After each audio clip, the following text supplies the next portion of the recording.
మీ ఇంట్లో మీ అవ్వ తాతలతో మాట్లాడండి, మీ ఇంట్లో మీ ఆడపడుచులతో అక్క చెల్లెమ్మలతో మాట్లాడండి, మీ ఇంటి ఇల్లాలితో మాట్లాడండి. చిన్నపిల్లలని వదిలేయకుండా పిల్లలతో కూడా మాట్లాడండి, అభిప్రాయం తెలుసుకోండి.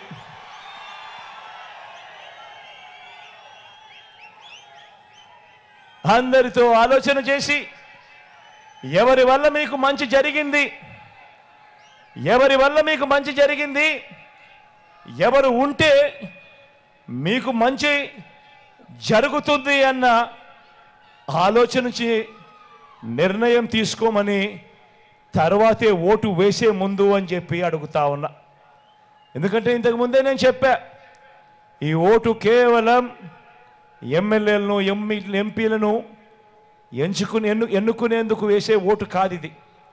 ఈ ఓటు వల్ల మీ తలరాతలు, మీ భవిష్యత్తు మారుతుంది అన్నది ప్రతి ఒక్కరూ జ్ఞాపకం పెట్టుకోమని కోరుతా ఉన్నా. ప్రతి ఒక్కరూ ఇంటికి వెళ్ళండి, ప్రతి ఒక్కరూ ఇంటి పక్కనే ఉన్న ఇరుగు పొరుగు ఇళ్లల్లో ఉన్న అక్క చెల్లెమ్మల కుటుంబాలను వాళ్ళను సందర్శించండి. ప్రతి ఒక్కరూ కూడా గత పదేళ్లలో అంటే చంద్రబాబు నాయుడు గారు 5 సంవత్సరాలు, మీ బిడ్డ పాలన ఈ 5 సంవత్సరాలు, మొత్తం 10 ఏళ్ళు.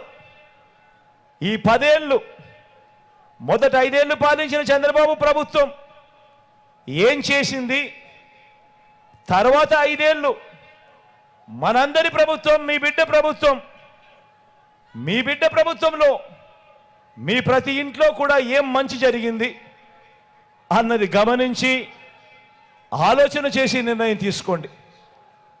మీ బ్యాంకుల్లో ఉన్న మీ ఖాతాలకు సంబంధించిన స్టేట్మెంట్ కాపీ ఇది కూడా తెచ్చుకోండి, మీ దగ్గరే పెట్టుకోండి. ఆ స్టేట్మెంట్ను ఒక్కసారి చూడండి. మీ బ్యాంక్ అకౌంట్లలో ప్రభుత్వం బటన్ నొక్కి నేరుగా అక్క చెల్లెమ్మల కుటుంబాల ఖాతాల్లోకి డబ్బులు అందించిన వివరాలు ఎంత, ఏమిటి, ఎవరి హయాంలో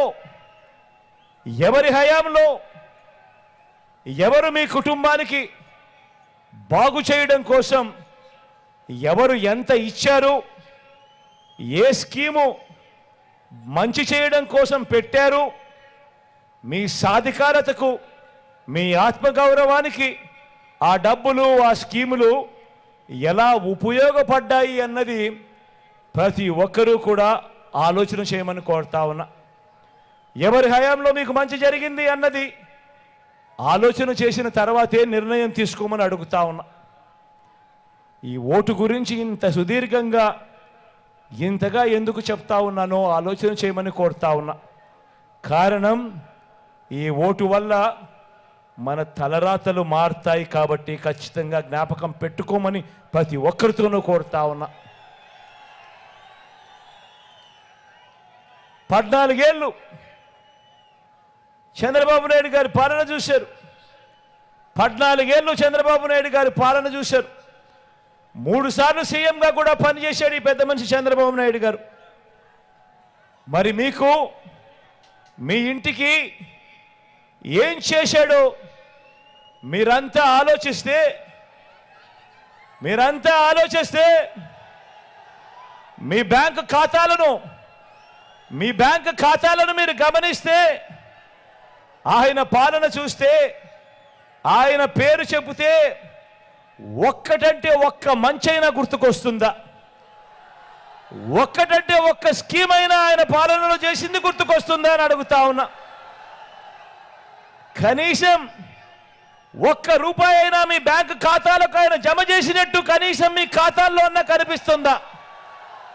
ఇలా అబ్బా 2 చేతులు పైకెత్తారా, ఇలా ఇలా ఇలా ఇలా ఇలా ఇలా ఇలా ఇలా ఇలా ఇలా ఇలా ఇలా ఇలా ఇలా ఇలా ఇలా అదే మీ జగన్, మీ బిడ్డ మీ ఇంటికి, మీ గ్రామానికి ఏం చేశాడు అంటే గుర్తుకొచ్చేందుకు ఏ గ్రామానికి ఏ పట్టణానికి వెళ్ళినా కూడా అక్కడే కనిపిస్తాయి గ్రామ వార్డు సచివాలయాలు. తీసుకువచ్చింది ఎవరు అనంటే